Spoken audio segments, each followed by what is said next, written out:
네, 전영신의 아침 저널 2부 시작합니다. 우리 사회에서 벌어지고 있는 다양한 현상들을 종교인의 관점에서 진단을 하고 해답을 찾아보는 시간이죠. 종교인 대담 순서가 돌아왔습니다. 오늘도 목사님과 신부님, 스님 세 분 모셨는데요. 자, 먼저 성진 스님 나오셨습니다. 어서 오십시오. 네, 안녕하세요. 예, 안녕하십니까. 그리고 김진 목사님, 네, 안녕하십니까. 안녕하세요. 예, 그리고 하성룡 신부님 함께해 주십니다. 네, 고맙습니다. 안녕하세요. 네. 예. 자, 이 시간을 정말 많은 분들께서 기다리시고 또 기대를 해 주시더라고요. 그래서 그 보답으로 오늘 나오신 세 분과 박세웅 교무님까지 만남 중창단 네 분께서 공동 집필하신 책 종교는 달라도 인생의 고민은 같다. 이 책을 또 청취자 여러분들께 선물로 보내드리고 있습니다. 휴대전화 문자 메시지 샵 2842번으로 감상평과 함께 책을 신청해 주시면 두 분을 선정을 해서 보내드리도록 하겠습니다. 자, 일단 먼저 우리 만남 중창당 네 분께서 미국 가시잖아요. 유엔 근처에 가신다면서요.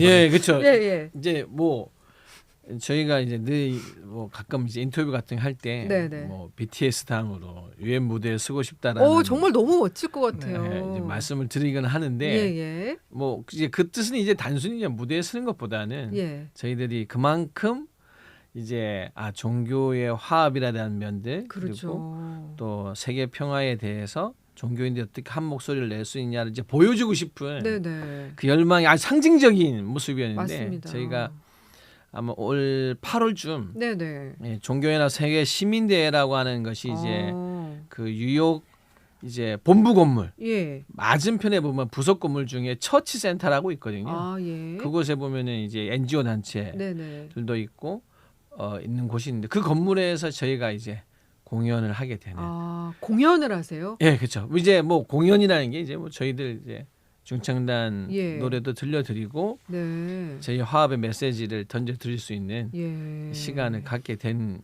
것이죠. 아, 그날 아마 예, 한 예. 세계에서 한 예. 100여 명의 네. 세계 그 종교 지도자들이 오시거든요. 네네. 그래서 그 각 종교, 각 나라의 종교 지도자들한테 이런 어떤 우리 메시지를 전하고 싶은 거죠. 오, 네. 네. 상당히 뜻깊은 자리가 되지 않을까 싶어요. 예, 신부님 좋으시죠? 그럼요.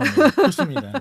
네. 곧 그 이후에 또 유엔 무대에서 만남 중창단 우리 네 분께서 같이 노래 중창도 하시고 연설도 하실 수 있는 그런 뜻깊은 자리가 바로 마련이 됐으면 좋겠습니다. 얼마나 많은 전 세계인들한테 좋은 메시지가 또 될지 기대가 네. 됩니다. 예, 꼭 그렇게 되기를 네. 기원하겠습니다. 자, 오늘은 다소 좀 무거운 주제의 얘기로 시작을 하겠습니다.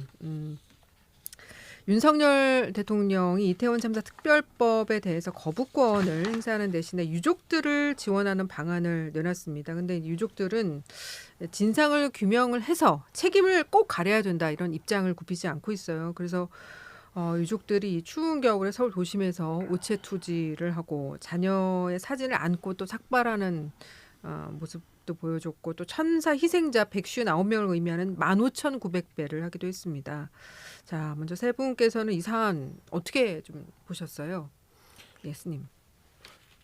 그 사실 참 생명에 대한 문제는 이제 어떤 뭐 이념, 종교 이런 걸 모든 걸 벗어난다고 이렇게 우리가 이야기하지 않습니까? 네. 이제 그래서 원래는 이 생명의 이 이름, 아픔, 희생이라는 단어에 있어서는 이제 모두가 아마 마음은 다 동일시 될 거라고 생각이 듭니다. 그럼 이제 그 마음을 어떻게 이제 표현하고 서로가 아우러야 되느냐. 네네. 근데 그걸 철저하게 이제 이렇게 해서 저는 보거든요. 그 아픔을 겪은 분에게 맞춰야 된다. 왜냐하면은 이제 그게 건강한 사회라고 생각하고 조금 더 우리 사회가 더 많은 여러 가지 현상을 함께 아우르고 또 각각 다른 생각들을 품고 가는 성숙한 사회가 되기 위해서는 좀 더 면밀하게 봐야 될 게 이제 그런 아픔에 대해서 아프지 않은 분들이 네네. 어떻게 우리가 그걸 다 공감하고 또 그분들의 마음에 있어서 위로를 할 것인가를 이제 더 많은 생각을 해야 된다. 네네. 이제 그래서 그런 부분들이 부족했기 때문에 결국은 이 희생자 가족분들이 이 겨울에 저는 이제 오체 투지를 실제로 많이 해봤기 때문에 도로에서 네네. 근데 이제 이 겨울에 이 어체투지를 하잖아요. 예. 아마 제가 다른 사계절 중에 가장 힘든 시간일 거야. 그렇겠죠. 굉장히 힘들고 예. 그래서 저는 보면서 이게 그냥 단순히 누군가 어느 한쪽이 아주 아팠구나 이렇게 볼 것이 아니라 정말 우리가 왜 더 많은 공감과 네. 저분들을 이 찬 거리로 나오게 됐을까? 더 많은 위로를 보내야 되고 결국 사랑으로 감싸고 자비로 품어야지 아픔의 문제는 옳고 그름으로 따질 수 없다. 이렇게 저는 봅니다. 예. 목사님은 어떻게? 죄송합니다. 우리가 보통 일상생활에서 어떤 어려움을 당할 때도요. 네. 그 당한 것 자체도 힘들지만 이 일이 왜 일어났을까에 대한 원인이 분석이 안 되면 더 답답하잖아요. 그러면서 계속해서 그 원인을 모르기 때문에 궁금해하면 동시에 그 아픔이 더 커지거든요. 네. 예, 그래서 이 이태원 참사 관련해서는 이분들이 지금 가장 답답해하는 것이 자기들이 어떤 뭐 보상을 받고 배상을 받고 싶다는 얘기가 아니라 도대체 그 사건이 왜 일어났고 원인이 어디에 있고 그러면 앞으로 이런 사태가 앞으로 일어나지 않기 위해서 우리가 어떻게 해야 되겠다라는 어떤 그 희생이 더 이상 여기서 끝나지 않고 또 다시 희생 막을 수 있는 기회를 삼고 싶어하는 그런 마음이 있는 것 같아요. 네. 가족들한테는. 그래서 이 참사에 대해서 어떤 그 진영 논리나 정당의 논리가 아니라 그분들의 아픔을 가능한 빨리 치유할 수 있는 방법으로서 그 참사의 원인 그리고 그거를 앞으로 어떻게 대책을 마련하겠다고 하는 그런 이분들의 간절한 마음을 정부가 들어주는 것이 맞다라고 생각을 합니다. 예, 네. 예. 신부님은 어떻게 좀 보셨어요? 네, 지금도 그 시청 앞에 있는 그 분향소에 가보면 네. 이 159분 사진이 이렇게 있는데요. 대부분 다 젊은 분들이거든요. 그래서 이제 뭐 아픔의 정도를 함부로 재단할 수는 없겠지만 그래도 어쨌든 젊은 사람들이 이제 죽어야 할 나이가 아닌데 죽음을 맞이했다라는 것 자체에 대해서 사회의 모든 기관, 특별히 그 책임의 어떤 최종 주체인 정부가 그 목사님 말씀하신 것처럼 정확한 원인을 먼저 알고 그 다음에 이제 뭐 보상이나 배상에 대한 문제가 있는 거지. 원인에 대해서는 이야기하지 않고 보상 배상을 먼저 이야기하는 거는 그 유가족분들한테 너무 고통스럽고 힘든 거죠. 예. 사실 정부는 뭐 정부대로 정치권은 또 정치권대로 각자의 주장이 있습니다만은 스님께서는 이럴 때 정부가 좀 어떻게 이런 참사를 좀 대해야 된다고 보세요? 이제 제가 가끔 이제 이런 그 사고 있을 때 네. 이게 참 안타까운 건 숫자로 표기되잖아요. 이러다 보면 이제 뭐냐면 죽음을 어떤 현상으로 그냥 이렇게 우리 사회가 죽음을 현상으로는 바라보지만 이제 이걸 아픔으로 바라보느냐는 거예요. 예. 그러면은 이게 정부라는 것은 어떻게 보면 굉장히 물리적인 조직이지만은 결국은 그 물리적인 조직에 기대하는 것은 살고 있는 사람들의 삶에 대해서 어떻게 이 조직이 우리에 대해서 삶을 살아가는 데 있어서 행복이든 슬픔이든 모든 문제에 함께 해줄 수 있느냐를 기대하는 거거든요. 네네. 그럼 그 기대라는 게 이제 결국은 뭐겠습니까? 이 아픔이 있었을 때 기대치는 뭐 이거는 저는 뭐 이유가 없다고 보는데 결국은 그 아픔을 당한 당사자가 원하는 부분들이 무엇인지를 이제 알아야지 이 조직이 무엇을 해야 될 것인가 판단은 이제 결국 다른 걸 몰라도 이런 아픔에 있어서는 기본적으로 유가족의 뜻이 무엇인지 그리고 우리가 어떤 숫자나 현상으로 대하는 것이 아니라 그 개개인 분들에 대한 아픔을 이 물질적인 조직이라도 이러한 국가의 조직은 그것을 같이 아파하고 함께 그 아픔을 해결하려고 하는 모습을 보여준다. 그러니까 이 관점 자체가 아예 이렇게 이동이 돼야지 이거를 정책으로 생각하면 안 된다.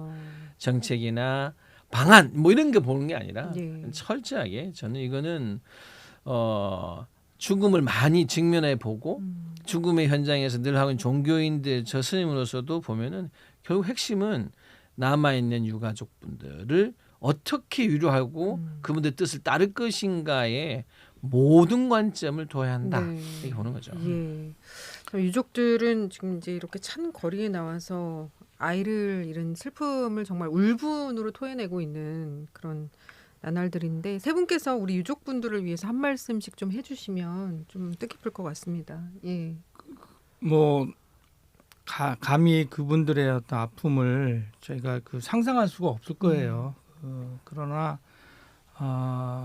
저는 어떤 말로도 표현할 수는 없지만 이런 마음은 하나 좀 품었으면 좋겠어요. 이분들이 가장 힘들어하는 것은 스스로 자책하는 것일 거예요. 네. 그때 왜 그랬을까? 또 그때 왜 그랬을까? 또는 그 아이들에 대한 자녀분들에 대한 그 미련, 내가 그때 해주지 못한 거에 대한 그런 것들이 아마 참 마음으로 더 고통스러울 텐데 네. 아마 아이들이 살아있다면 지금 엄마한테 무엇을 얘기하고 아빠한테 무엇을 얘기하고 싶었을까 아마 좀 상상해 보시면 그 아이들은 분명히 엄마, 아빠 또 부모님에 대해서 친족에 대해서 사랑의 고백을 하고 있을 거라고 저는 생각이 들어요. 오히려 아이들이 미안하다 그럴 것이고 그래서 우리 살아계신 분은 또 살아야 되니까 되도록이면 자책하고 또 자기 자신을 이렇게 비하하지 마시고 스스로 좀 힘을 내셔서 마음의 힘을 가지시고 이제 당면한 일들을 하나씩 처리해가는 일을 해결해 나가는데 좀 집중을 하면 좋지 않겠는가. 그리고 후회나 어떤 회한 속에서 갇혀 있지 마시고 자꾸 좀 더 긍정적인 어떤 생각으로 한 걸음씩 더 걸어갔으면 좋겠습니다. 예, 네. 예. 신부님도 한 말씀 해주시죠. 네, 지금도 매주 화요일 날 저녁 7시에 개신교랑 천주교랑 불교랑 이게 3주에 한 번씩 돌아가면서 각 종교별 예식을 하고 있거든요. 네네. 분향소 앞에서. 근데 이제 그때 유가족 여러분들 뵈면은 가장 많이 해주시는 말씀은 사람들은 다 잊으라고 하고 사람들은 이제 그만 이제 잊고 살라고 얘기를 하는데 그래도 그분들이 어떤 종교를 가지고 있던 또 종교가 없다고 하더라도 그래도 어쨌든 종교가 다른 사람들처럼 잊으라고 이야기를 하지 않고 함께 해주는 것 자체만으로 큰 힘이 되고 그리고 이제 살아갈 힘을 얻게 된다라는 말씀을 되게 자주 해주시거든요. 네. 그래서 종교의 역할이 기본적으로 저는 거기에 있다고 생각합니다. 그래서 힘들고 어려운 분들 또 사회에서 잊혀진 분들에 대해서 적어도 종교만큼은 그분들을 기억해주고 함께해줘야 되지 않나. 그래서 저희가 뭐 큰 힘이 되는 건 아니지만 종교인으로서 또 종교를 가지고 있는 사람으로서 함께하고 있다는 거를 항상 기억해 주셨으면 좋겠습니다. 예, 유족들에게 한 말씀 해주시죠, 스님. 이제 불교 이제 동업중생이라는 이야기가 있는데 이제 이런 사회적인 참사는 사실 개인의 문제가 결코 아니거든요. 그래서 불교에서 동업중생이라고 하는 이유는 모두가 함께 살고 있고 그 함께 살고 있는 삶 속에 있어서의 인과가 서로가 다 우리 스스로가 조금 더 배려가 했고 좀 더 돌아와 봤으면 이런 사회적인 큰 아픔이 참사가 생기지 않을 수 있었기 때문에 이 책임은 뭐 누구의 개인의 책임으로 돌리지 않는다. 그래서 함께 살고 있는 모든 사람의 책임이고 아픔이라는 뜻이 동업중생이라고 하는 거에 들어가 있기 때문에 저희 모두 마음속에 아마 많은 분들이 어떻게 표현하냐는 다르겠지만 이 유가족 분들의 아픔에 대해서 너무 미안하게 생각하고 그리고 일찍 떠난 그 희생자의 영혼에 대해서도 역시 마찬가지로 다 부디 그 마지막 삶에 떠나는 삶에 있어서만큼은 편하기를 늘 마음에 바라고 기억하고 있다는 거. 예. 마음속에 기억하고 있으니까 이제 부디 혼자이지 않다라고 하는 마음을 꼭 가지시고 자 마음의 그 기억이 부디 흉터로 남는 날을 기다리기를 저도 발언하겠습니다. 네. 주희님께서 전 국민 상담실에 귀 기울입니다 하셨고요. 짱돌님 이태원 참사 철저히 조사해야 됩니다. 이런 의견들 보내주고 계십니다. 자, 다음 주제로 넘어가겠습니다. 요즘 집에서 이제 반려견 많이들 키우시잖아요. 예, 우리나라에서도 반려동물 키우는 인구가 벌써 1,500만에 달한다고 하는데 사실 반려견 저도 키웁니다만은 정이 들면 정말 가족하고 다름없이 사람 아니야 이런 생각이 들 때가 있어요. 근데 이제 그러다 반려견이 이제 이렇게 막 정을 막 이렇게 정들여서 키웠는데 무지개 다리를 건넌다고 하죠. 이제 죽음을 맞게 되면 그 상실감으로 또 힘들어하시는 분들이 많으신데 혹시 주위에서 보신 적이 있으신가요? 네, 저 제 가까운 그 성도분 중에 한 분이 그 오래 반려견을 키우다가 이제 죽었는데 그 슬픔 때문에 몇 날 며칠을 정말 거의 일생생활이 무너질 정도로 슬퍼하는 걸 봤어요. 예. 그리고 이제 그 죽기 전의 모습, 죽고 나서 본인이 어떻게 묻었고, 그래서 어떻게 거기 가서 그 묘를 만들면서 기도하고 그러고 왔다, 뭐 이런 어떤 일정들을 저한테 얘기해 주는데 사실 저는 그게 좀 낯설어 가지고 그런 과정들이 물론 슬픔. 반려견을 키워보시지 않으셨나 봐요. 예, 저는 좀 트라우마가 있어가지고 어렸을 때 네네. 키웠다가 전 지금 못 키우고 있어요. 왜냐하면 어렸을 때 너무 귀하던 키우던 개가 있었는데 이름은 도찌라고 줬어요. 예, 저희 예. 보면 도둑놈을 막으라고 예. 도찌라고 줬는데 이 개가 사라진 거예요. 오. 근데 이제 우리는 도둑 맞았다 생각해요. 예. 그런데 그때 그 슬픔이 너무 커가지고 저희 어머니, 저희 부모님 때부터 그 슬픔 때문에 더 이상 개를 키우지 말자는 것이 암묵적인 동의가 내가지고 이제까지 네네네. 반려견을 못 키우고 있는데, 어찌됐든 그런 지금 주변에 그런 분이 상당히 많고 또 이게 종교적으로 이제 그런 요구들이 조금씩 우리 개신교 안으로 오고 있다 는 느끼고 있어요. 네, 네. 예. 신부님 혹시 뭐 주위에서 반려견 키우시는 분들 만나보신 적 있으신가요? 그 가장 가까운 주위에 계시는 네. 분이 저희 어머니이신데 직접 네, 키우시는구나. 저희 집이 예. 지금 이제 3번째 이제 반려견을 키우고 있는데요. 그 제일 처음에 키웠던 그 강아지 이제 죽고 난 다음에 이제 어머니가 다시는 이제 강아지 안 키우겠다고 이제 목사님처럼 이제 그러고 있어서 근데 또 막상 이제 너무 외로워하시고 심심해하시니까 이제 두 번째 이제 반려견을 입양했을 때 되게 좋아하시더라고요. 그래서 이제 어떤 면에서는 다 나가서 사는 가족 자녀들보다는 저희 어머니에게는 또 다른 자녀가 아닐까. 그리고 어머니의 마음을 현재는 가장 잘 헤아리고 있지 않을까. 그래서 엄청 좋아하십니다. 네. 예수님께서는 어떠시죠? 저희 절에는 예. 이제 저를 지키고 있는 아, 저보다 직접 더 많이 키우시는 지키고 분. 있는 가람이라고요. 예. 네, 반려견이 당연히 있고 아, 또 개인적으로도 워낙 좋아하는데, 불교는 다행히 네. 이제 불교는 뭐 인간, 축생, 예. 그러니까 거듭 태어나는 중생이라고 한 상징 중에 같이 똑같습니다. 그리고 이제 동물에 대한 개념이 유일하게 모든 중생들은 각각의 이제 같은 시간과 공간에 공존 안 하는데 유일하게 축생은 인간하고 같이 공존해요. 그러니까 불교에서 세상을 나눌 때 네네. 여러 중생으로 나누어지는데 예. 축생은 인간하고 같은 시간과 공간에 다른 중생임에도 불구하고 유일하게 공존하고 있거든요. 그만큼 의미 부여를 매우 많이 합니다. 네네. 인연도 인간과 굉장히 가깝고, 그렇기 때문에 이 반려동물에 대한 개념 자체가 거의 이제 똑같은 중생이 하나로 바라보기 때문에 예. 종교적으로도 소중함의 가치를 또 굉장히 크게 생각하고 연을 가장 크게 생각하고 예. 그런 반려동물의 죽음에 대해서도 사실은 위령제 뿐만 아니라 여러 가지 의식 속에서 네네. 예, 다 함께 할 수 있는 예. 부분이 불교죠. 아, 그렇죠. 그 개신교나 천주교에서도 반려견 위한 종교 의식이 있나요? 아직은 저희 개신교에서 공식적으로 그런 의식이 있는 건 아니고요. 그런데 그 성도들이 예. 이렇게 점점점 이런 반려견에 대한 그 애착 또는 슬픔 이런 것들이 많아지면서 아마 언젠가는 그 반려견을 위한 전문 목회, 전문 사목이 있지 그럴 않을까, 날이 올 수도 있겠네요. 있다 생각이 들어요. 예. 네. 천주교는 어떻습니까? 저희는 현재까지는 그 살아있는 어떤 반려동물 모든 이제 예. 강아지뿐만 아니라 뭐 고양이 다 포함해서 어쨌든 살아있는 반려동물에 대한 축복식은 많이 하고 있습니다. 네. 아, 그러시군요.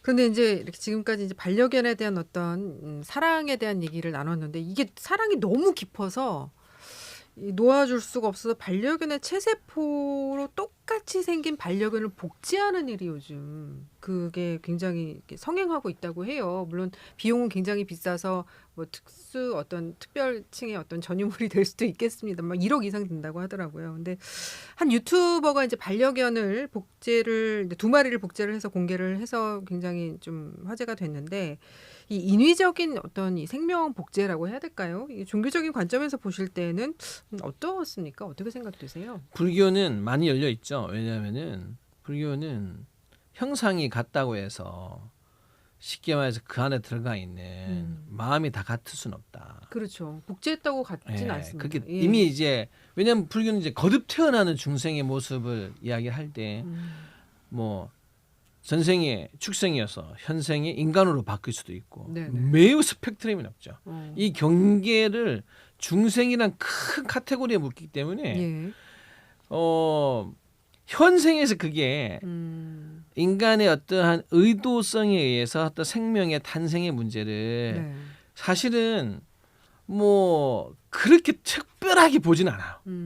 왜냐하면은 그거는 뭐 불교는 무생물에 대한 정의도 있기 때문에 금강경에 보면은 12가지 중생이 분류 안에 보면은 그 흔히 말해서 뭐 진짜 도깨비 빗자루 도깨비도 포함될 수 있는 이 매우 광범위한 네네. 관념을 가지고 있기 때문에 그래서 사실은 이제 뭐 복제에 대한 문제를 바라보는 관점에 대해서 특히 이제 지금 이분들이 어떤 의미에서 하려고 하는 내용들 이것이 또 기초적인 부분에 보면은 시험관 아기까지 가거든요. 네네네. 초기에 시험관 아기 나왔을 때 굉장히 윤리적 문제가 사실 대두가 됐었어요. 예. 됐었는데 저희는 불교에서는 이것이 이제 어떤 의료적인 기술로 의료 기술 발달로 할 수 있지만 그것이 결국은 어떠한 강아지 뭐 축생이라고 하는 생명의 그 쉽게 말해서 틀로 결국은 태어나고 또 자라기 때문에 예. 대신 이제 이런 말을 쓰죠. 모양 같다고 해서 마음이 다 같은 거 아니다. 또 다른 객체로 봐줄 수 있었으면 좋겠다. 그렇죠. 전의 객체의 대리로 생각하지 않았으면 좋겠다. 예. 이거에 대한 불교는 이야기지 현상 자체에 대해서 옳고 그르냐로는 말하진 않는 것 같아요. 예. 뭐 개신교나 그리스도교 우리 가톨릭도 마찬가지지만 저희는 이제 그 생명을 인위적으로 만들어내거나 또 조작하는 것에 대해서 굉장히 부정적인 종교예요. 왜냐하면 네네. 그 생명의 영역은 우리 예. 인간의 영역이 아니고 신의 영역이라고 보기 때문에 또 인간이 그 생명을 조작하고 조정할 때 나타날 수 있는 여러 가지 부작용 이런 것에 대해 굉장히 우려하고 있는 종교가 바로 우리 그리스도교, 개신교, 가톨릭 이런 영역에 있는 종교인데요. 저는 이제 그 뭐 복제를 했다 말았다 이 자체 사실보다도 그 복제하고 싶은 마음이 있잖아요. 그러니까 그 똑같은 개, 그러니까 내가 지금 죽은 개와 똑같은 개를 계속 키우고 싶다. 마치 새로 살려낸 듯한 그런 느낌을 갖게 하는 건데 그 마음이 사실은 잘못하면 얼마나 집착에 가까울 수 있는가. 예. 스님이 지금 말씀하셨잖아요. 모양은 같아도 그게 그게가 아니라는 거. 그렇죠. 그러니까 우리가 조금 예. 만약에 생명을 계속해서 또 반려견을 계속 키우고 싶다 그러면 유기견도 엄청 많고 예. 지금 죽어가는 생명체가 많잖아요. 알겠습니다. 그런 걸 예. 돌보는 게 좋을 것 같습니다. 예, 네. 전영신 아침 저널 종교인 대담 광고 듣고 이 반려견 이야기 3부로 이어가겠습니다. 전영신 아침 저널 3부 종교인 대담 하성룡 신부님, 김진 목사님, 성진 스님 세 분과 함께하고 있습니다. 저희가 지금 반려견 복제에 대한 이야기 나누고 있습니다. 청취자분들께서도 의견을 많이 지금 보내주고 계시는데요. 3314님께서는 자연의 법칙에 순응하며 사는 것이 순리겠죠 라는 말씀 주셨고요. 그리고 1186님, 스님 저는 반려견 6대째 기릅니다. 갑자기 떠난 윤짱이 49제까지 했고요. 6마리 천도째 다 올렸습니다. 지금도 2마리 사랑으로 기르고 있습니다. 스님 하셨어요. 저는 아직 49제 반려견 49제를 지낸 적은 없습니다. 그러나 그 불교에서는 이제 매달 지정된 지장제라든지 네네. 우리는 지장제라든지 미타제일 때 이제 제사 의식이 있을 때 그렇죠. 그때 추공문에는 올라옵니다. 그래서 가끔 이제 이 반려견 이름이 점잖으면 되는데 가끔 이제 이게 점잖지 않은 이름이 가장 기억에 남는 예, 매우 이름이 점잖지 있을까요? 않은 이름들이 이제 있을 수 많이 있거든요. 네, 네. 그러면 이제 읽다가 딱 나왔을 때 약간 톤을 좀 줄입니다. 아, 왜냐하면 이게 이제 의식이 예, 다른 예. 왜 위에 보면 이제 어머님 돌아가시면 조부님 그렇죠. 돌아가시면 막 있다 갑자기 뭐 그냥 따릉이 나오면 이렇게 이거를 이게 크게 하기에는 제 네, 스스로도 사실 아직도 그렇다고 웃으시면 또 아 큰일 그렇죠 나잖아요. 이게 근데 예. 이게 왠지 조금은 아직은 저는 이제 다른 분을 성함을 읽을 때하고 네. 예 이제 반려견의 이름을 읽을 때 약간 줄이는 건데 약간 줄이는 게 예, 또 그게 조금은 기법이 아니 왜냐면 될 수 이게 있겠네요. 너무 이름이 재밌는 이름들은 어쩔 수 없는 그렇죠. 순간 멈춤이 있을 수 있어서 예, 그런 경우는 있을 수 있는데 예. 그렇지만 이미 이제 벌써 사찰에서는 하나 일상적인 모습이어서 이제 그게 이렇게 낯설지는 않습니다. 아, 예. 예. 위패도 올려주고도 하니까. 예, 예, 이거는. 알겠습니다. 예, 신부님, 그 반려견 복제 관련해서 이제 신부님 의견 들을 차례에서 네, 넘어갔습니다. 그 아까 예. 광고 전에 목사님 잠깐 말씀하신 예. 것처럼 이제 기본적으로 그리스도교는 이제 한 몸, 한 영혼, 한 번의 삶이라는 게 기본적으로 교리이기 때문에 반려견이든 아니든 사람이든 간에 이제 복제하는 것 자체를 이제 금기시하죠. 하지 말라고 이야기를 하고요. 네. 그리고 아까 목사님 잠깐 집착 말씀하신 것처럼 네. 기본적으로 이제 그 저희 교리에서는 고통과 죽음을 잘 받아들이는 것도 필요하다. 근데 이제 반려견이든 기술적으로 뭐 지금 현재는 뭐 사람 복제도 가능하니까 근데 그 복제하고 싶은 진짜 그 마음 속에 있는 것이 혹시라도 고통이나 죽음을 받아들이고 싶어하지 않은 마음이 깔려 있다면 그건 굉장히 위험해질 수도 있죠. 그리고 아까 앵커님이 잠깐 말씀하신 것처럼 이게 돈이 많이 들잖아요. 예. 그럼 여기서 또 하나의 또 이제 부익부민의 문제가 생길 수도 있으니까. 차별의 문제, 또 불평등의 문제가 네. 또 생길 수 있죠. 네. 그리고 또 한 가지 좀 짚어볼 부분이 이제 이 반려견을 복제하는 과정에서 다른 반려견이 또 고통을 겪어야 된다고 해요. 대리모개라고 하는 대리견이라고 해야 되나요? 아무튼 이 반려견 그 대리 역할을 하는 그 반려견을 또 제왕절개를 해야 되고 막 이런 부분들이 있는데 네. 이런 부분들 생명윤리 차원에서 좀 한번 짚어주시죠. 그러니까 그거는 뭐 윤리 차원이 아니라 굉장히 이기적인 거잖아요, 사실은. 네네. 왜냐하면 자기의 그 생명, 자기가 좋아했던 그 반려견을 다시 복제하기 위해서 같은 류의 개를 또 그 어떻게 보면 희생시키는 거잖아요. 아픔을 주는 거잖아요. 그래서 이건 굉장히 좀 논리적으로도 사실은 또 윤리적으로도 맞지 않는 그런 상황이어서 좀 그 인간의 이기심을 더 부추기는 그러한 그 모습이 아닐까 생각이 좀 우려가 되고요. 네. 또 이러한 것들이 단순히 어떤 반려견의 문화에 끝나는 것이 아니라 분명히 이게 사회화 되거든요. 예. 어떤 그런 의식들 또는 인식들 문화들이 그런 것도 사실은 굉장히 위험스러운 지점이 아닐까 생각이 듭니다. 예. 네. 이제 저는 이런 흐름은 막을 수 없다고 봐요. 이거는 어떠한 뭐 이미 우리가 시행되고 있는 많은 현상 중에 네. 제가 아까 조금 전에 뭐 이야기 말씀드려도 시험관악이 처음 나왔을 때 진짜 시험관에서 아기가 있는 줄 알았어요. 표현이 그렇잖아요. 근데 이제 그것이 그 대두가 됐을 때 사실 생명윤리 문제가 사실 똑같이 대두됐었어요. 근데 그거를 인간들이 그래도 이제 그것을 착상을 한 후에 결국은 어머니 몸에 이제 수정이 되어서 결국 착상시키고 수정된 난을 착상시켜서 어머님 몸에 의해 태어나게 하는 과정이잖아요. 이게 이제 그걸 통해서 인간들은 우리가 할 수 있는 인간 윤리에 대한 부분들을 이제 선을 정한 거거든요.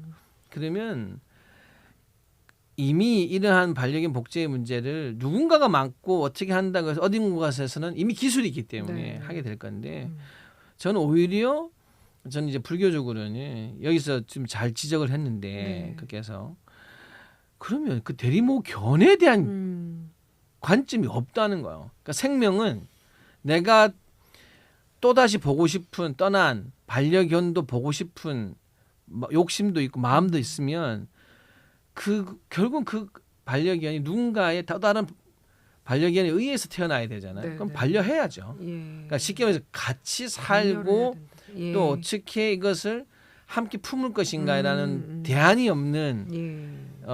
부분들을 빨리 저희는 오히려 이제 이런 부분들은 이제 공론화해서 각 사회가 이 최소한 이런 부분을 어떻게 받아들일 것인가에 대한 선을 정해야죠. 종교는 뭐 지금 이제 불교 입장, 기독교 입장 말씀하신 대로 예. 각 종교별로도 가신의 생각들을 이야기해줘야죠. 예. 네, 그 목사님 말씀하신 것처럼 네. 이 비용이 지불됐다고 해서 거기 있는 고통까지 다 참아야 되는 거는 분명히 아닌 거거든요. 근데 이제 그 특히 이제 여기서 뭐 특정 국가를 언급하기는 좀 그렇지만 이제 인도나 그 방글라데시에 대리모를 이제 산업적으로 하는 분들이 무지하게 많습니다. 이제 그게 이제 영어권 국가기도 하고 이제 익숙하기도 해서 그런 건데, 그러면 과연 그분들이 그 비용을 지불했기 때문에 그걸 좋아서 하는 거냐? 이 문제에 대한 윤리적인 문제는 계속 생길 수밖에 없거든요. 그러니까 선택의 여지가 없기 때문에 그것을 어쩔 수 없이 선택을 하는 거지. 그게 뭐 돈을 많이 받거나 좋아서 하는 거라고 말하기는 굉장히 어려운 측면도 분명히 있죠. 예.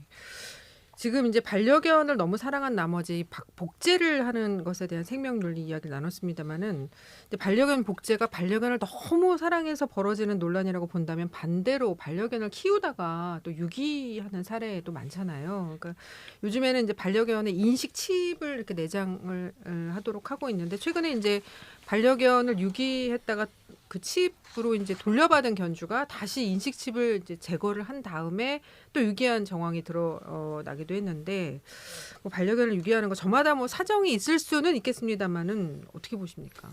기본적으로 제가 말씀드린 대로 불교에서는 중생은 똑같이 봅니다. 그리고 특히 예. 축생은 그야말로 이제 불교에서는 전생에 나의 자식이 있고 나의 부모 있을 수 있고 실제로 많은 일화가 있거든요. 네네. 전생에 부모님이 반려견으로 들어와서 이제 뭐 진짜 꿈에 대한 마지막 떠나기 전에 꿈의 이야기를 해서 그 반려견을 배낭에 메고 꿈에 그 반려견이 어머님, 전생의 어머니인데 내가 진짜 이 몸 받았을 때 해인사 팔만대장경을 꼭 보고 싶다. 실제로 네네. 일화에는 그 장경각을 들어가서 예. 할산 일화도 있을 정도로 매우 가깝게 보기 때문에 네. 유기라는 것은 결국은 뭐 축생이라도 허용되지 않는 가르침이라고 정확하게 이야기하고 있죠. 예, 신부님.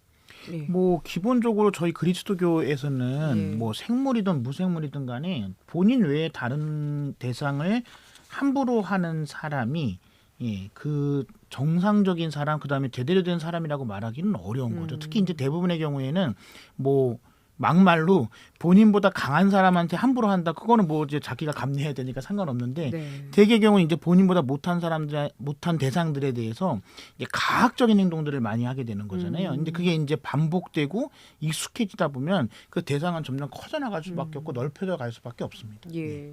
목사님, 종교적으로 죄를 짓는 일이죠, 반려견 유기?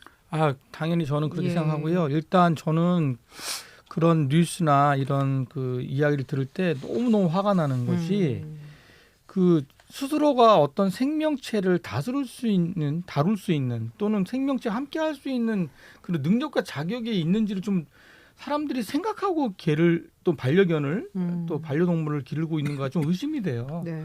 그러니까 결국은 자기의 어떤 그런 감성적인 측면을 위해서 이기적인 발생하는 생각이 들어서 뭐 그런 표현이 있을지 모르겠습니다만, 원래 그 부모도 자기가 낳았다 그래서 부모의 자격이 다 있는 거 아니잖아요. 예, 부모로서 역할과 또 자식에 대한 여러 가지 키울 수 있는 여러 가지 역량과 이런 것일 때 부모로서 역할을 다하고 자격도 있는 건데, 예. 반려견을 키울 수 있는 자격이 자기한테 있는지 좀 생각하시고 반려견을 키웠으면 좋겠어요. 네, 저는 그런 생각이 듭니다. 네. 예, 알겠습니다. 자, 이 얘기도 좀 해보겠습니다. 조금 전에 신부님도 이제 살짝 언급을 해주셨는데, 우리 사회에 참 다양한 사람들이 살아가잖아요. 뭐 힘이 센 사람, 뭐 힘이 약한 사람, 영리한 사람, 뭐 착한 사람 등등 참 다양한 사람들이 만나면서 살아가는데, 최근에 유난히 힘이 센 사람이 힘이 약한 사람을 상대로 한 범죄가 유난히 많아지고 있는 게 아닌가라는 생각이 드는데, 특히 사회적으로도 가장 약자에 속한다고 볼 수 있는 장애인을 상대로 한 폭행과 갈취 사건이 이어지고 있어요. 이게 우리 사회가 나서지 않으면 안 되는 부분이 아닌가 싶어요, 신부님. 그냥 오늘 저희가 이야기하는 내용들에 대한 저는 다 포함되어 있는 거라고 생각하는데요. 네. 내가 좋은 것을 내가 하고 싶은 대로 내가 비용을 지불했으니까 할 수 있다라는 생각이 많은 사람들에게 보편화되는 것 같습니다. 그래서 예를 들어서 내가 하고 싶은 거라고 하더라도 다른 사람이 싫어한다거나 내가 하고 싶은 거라고 하더라도 다른 사람이 피해를 보는 거라면 이제 예전에는 하지 말아야 되겠다. 내가 싫어서가 아니라 하고 싶지만 하지 말아야 되겠다는 인식이 있었다면 요즘에는 뭐 세대를 불문하고 아니면 성별을 불문하고 내가 하고 싶다는 건데 왜 못하게 하지라는 인식이 많은 분들한테 있는 것 같아요. 네. 네. 예. 목사님. 이게 일종의 이제 정글의 법칙이라고 우리가 우리 어. 일반적으로 얘기하는 그 소위 동물 세계의 법칙이 네. 있잖아요. 그래서 예. 뭐 사자가 토끼를 뭐 자기보다 약한 동물을 잡아먹는 거에 대해서 당연히 정글에서 생명을 유지하기 위해서 그렇다라고 얘기를 하잖아요. 예. 그리고 그거를 사회 진화론적으로 받아들여 가지고 사회 안에서 당연시하는 경향이 점점 더 심해지고 있는 거죠. 거기다가 이제 그 자본의 힘까지 곁들여서 그런데 이걸 조심해야 할 것은 절대 그 정글 안에서도요. 사자가 배 부르면 안 잡아먹습니다. 예. 그러니까 이 정글의 법칙이라는 것이 당연하기 때문에 우리 인간 사회에서도 약자를 괴롭히고 자기도 힘없는 사람들을 소위 말해 갈취하거나 그들의 생명을 탈취하는 이런 행위들이 당연하다고 보는 그 무의식적인 사고를 우리가 빨리 제거하지 않으면 이런 문제 계속해서 발생하지 않을까 예. 그런 생각이 들어서 그런 그 약육강식에 대한 논리를 좀 거부하는 그런 문화가 좀 우리 사회에 좀 더 퍼져야 되지 않는가 생각이 듭니다. 네. 예. 그래서 끝으로 이번 설 명절을 지금 앞두고 있는데요. 예. 그 명절 스님은 어떻게 보내실 계획이세요? 네, 명절 절에 있죠. 근데 사실 이제 사찰에 있으면 점점 이제 저희는 볼 때 꼭 그 제사 문화라는 것에 대해서 꼭 말씀을 드리는데요. 제사 문화는 매우 유연한 문화고 네. 돌아가신 분을 기억하고자 하는 여러 가지 방식 중에 하나거든요. 네, 네. 그럼 방식 중에 하나를 꼭 이 앞에 했던 거기 때문에 그냥 하자 이런 생각보다는 조금 더 돌아보고 그리고 우리가 가족이 좀 더 행복하게 서로 의견을 맞춰서 할 수 있는 방법이 뭘까 생각한다면 저는 꼭 가정에서 하지 않으셔도 사찰에 오셔서 같이 이제 종교적으로 불교는 네. 그 부분에 대해서 충분히 열려 있고 의식이 있으니까 저리 와서 함께 동참하시고 또 나머지 시간은 즐겁게 가족끼리 화합할 수 있는 방안을 마음속에서 좀 열어놓으시면 좋겠다. 예. 꼭 안 되는데 아프신데 내가 해야 되기 때문에 여러 사람들이 그걸로 서로가 불편하지 않았으면 좋겠다. 예. 신부님은 명절 설 어떻게 보내세요? 만약에 이제 제가 본당에 있었으면은 뭐 명절에도 바쁜데요. 왜냐하면 이제 예를 들어서 뭐 합동 위령 미사나 뭐 이런 것들을 신자분들이 하시니까. 근데 지금 본당에 있는 게 아니어서 특별히 뭐 명절에 계획이 있는 건 아니고요. 이제 뭐 전 본가에 가고. 그럼 또 어떻게 하다 보니까 또 이번 명절 연휴에 스님을 2번이나 뵈야 됩니다. 그래서 예. 부모님 하루 뵈는데 스님 이틀 뵈는 그런 그렇게 안 보낼 뭐 예정입니다. 약속이 있으신 거예요? 네, 저희 저희 또 스케줄이 있어서 다시. 예.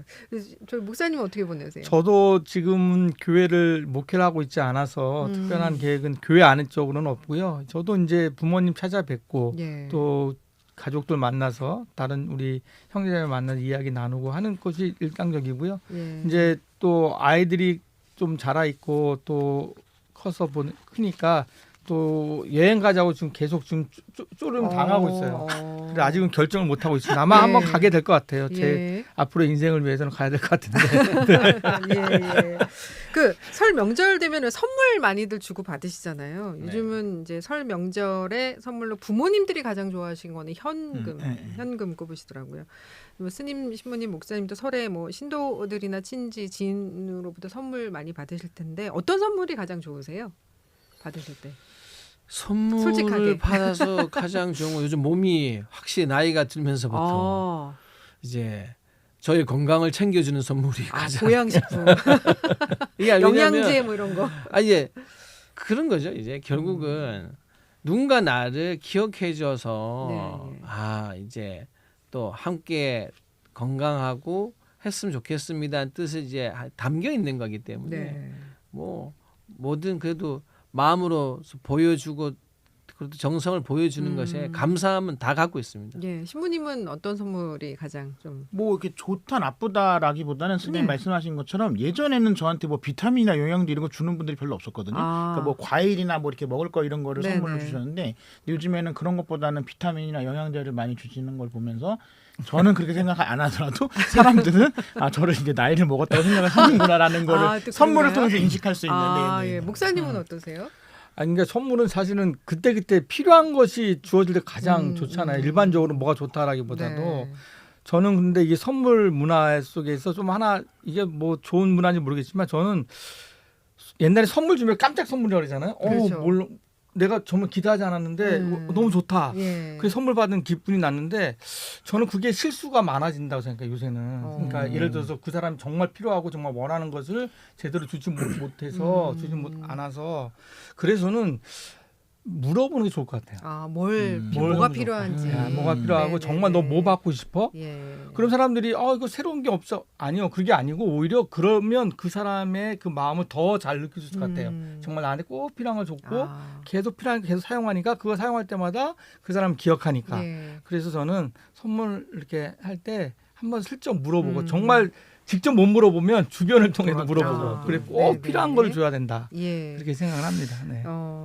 설 명절 앞두고 이제 대통령실에서 대통령 내외 이름으로 선물이 발송이 됩니다. 각 종교계에도 다 보내지는데 올해 이제 윤석열 대통령과 김건희 여사 이름으로 불교계에 보내진 설 명절 선물에 이제 교회 십자가하고 이제 한센인의 기도문이 들어 있었다고 해요. 그래서 이걸 펼쳐본 총무원장 스님, 조계종 총무원장 스님이 깜짝 놀랐다 이렇게 얘기를 하셨는데 물론 이제 이관섭 비서실장, 대통령 비서실장이 직접 종단에 찾아가 사과를 하긴 했습니다만은 우리 불자님들은 아직도 이 얘기 듣고 많이 의아해하시고 좀 석연치 않게 생각을 많이 하시더라고요. 그래서 좀 한 번쯤 이 부분 정리를 좀 해주셨으면 좋겠습니다. 일단 저는 받지를 못해가지고 그 이제 이렇게 저 뉴스를 보고 이제 접했는데 이제 아마 그 똑같은 느낌일 거예요. 예. 이제 취지를 정확하게 이해를 해요.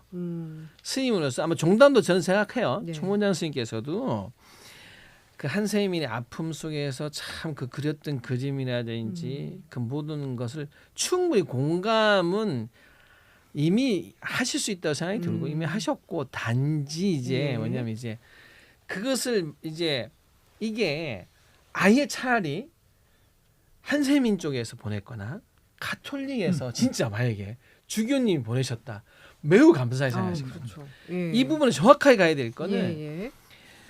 우리 종단의 총무원장 스님이야 모든 스님들이 그것에 대해서 닫혀 있는 게 아니고 국가가 줬다는 거예요. 국가는 종교의 색을 표현하는 데 있어서 매우 절제돼야 된다. 그러니까 왜냐하면 국가는 어느 하나의 그러니까 국가가 이거를 어느 종교도 마찬가지인 거예요. 어느 한쪽으로 치우쳐서 이게 너무 좋지만 다르다는 걸 인정하고 생각해야 되는 문제가 있기 때문에 그래서 이게 이제 저도 총무장 스님께서도 이걸 보고 다른 게 아니라 하이 한 선생님들께서 그 가슴 아픈 마음 절절한 신앙심을 뭐라는 게 아니에요. 굳이 국가의 대통령실에서 국가가 하는 어떤 그 표현에 다름이 있는 세상에서 어느 한쪽에 있는 이야기만을 전달했을 때 생기는 많은 오해와 또 소외가 있을 수 있기 때문에 그 부분을 지적한 것이죠. 이게 그러나 그 내용이나 그분들의 마음의 진실성이나 한세민의 분들의 그 부분을 말한 건 아니라 요건 분명히 부분돼서 저도 그렇게 느껴지니까. 신부님, 뭐 스님 방금 전에 말씀하신 것처럼 우리는 왜 빼라는 식으로 생각해서 다 집어넣게 되면 이제 선물이 누더기가 될 거 아니에요. 그렇죠. 그러니까 이런 차원의 문제가 아니라 이거는 어떤 배려에 대한 부분인 거고 그다음에 이제 그렇게 인식을 안 했다고 하더라도 이제 받아들이는 쪽에서는 그런 인식이 깔려 있지 않나라는 오해를 사기엔 충분한 거죠. 목사님. 그러니까 이거는 실수인데 이게 뭐 의도된 실수라기보다는 이런 것이 문제가 안 될 거라고 생각하는 그 자체가 엄청나게 지금 우리 한국 사회 또는 정부에 일하는 분들의 어떤 종교에 대한 의식 수준이라는 생각이 들어요. 그래서 이거는 제가 볼 때는 그냥 단순히 넘어가서는 안 되고 좀 교육을 받아야 돼요. 예. 국가가 종교에 대해서 어떤 태도를 가져야 되는가에 대해서 네. 일하는 실무자들이 좀 알아야 된다. 이건 사실 무지에서 온 거다 저는 생각이 들거든요. 예. 네. 알겠습니다. 저희들 보고 좀 배워야 돼요. 네. 이 시간을 좀 청취하시면 진짜 제가 볼 때는 너무 좋지 않을까. 저희들이 제가 아무리 진짜 정말 너무 좋은 보리수 염주가 있어요. 아, 너무 소중하고 받았다고 해서 신부님께 이건 되진 않거든요. 예, 예, 그건 이제 알겠습니다. 그런 우리가 예. 조금은 그 다름에 대한 배려에 대한 예. 인식 공부는 필요하다. 네, 자 종교인 대담 오늘은 여기까지인데요. 한 가지 안내를 해드리겠습니다. 설 명절 마지막 날 2월 12일에 설 특집 종교인 대담으로 다시 한번 우리 세 분 만나는 소중한 시간 마련했습니다. 월요일 오전 7시부터 약 1시간 30분가량 함께 하시면서 명절 증후군, 명절 스트레스를 좀 해소해보는 시간으로 마련을 하고자 합니다. 계속해서 많은 참여와 관심 부탁드리겠습니다. 다음 주 월요일을 기약하면서 오늘은 이만 마치도록 하겠습니다. 지금까지 성진 스님, 김진 목사님, 하성용 신부님 말씀 감사합니다. 네, 감사합니다. 감사합니다.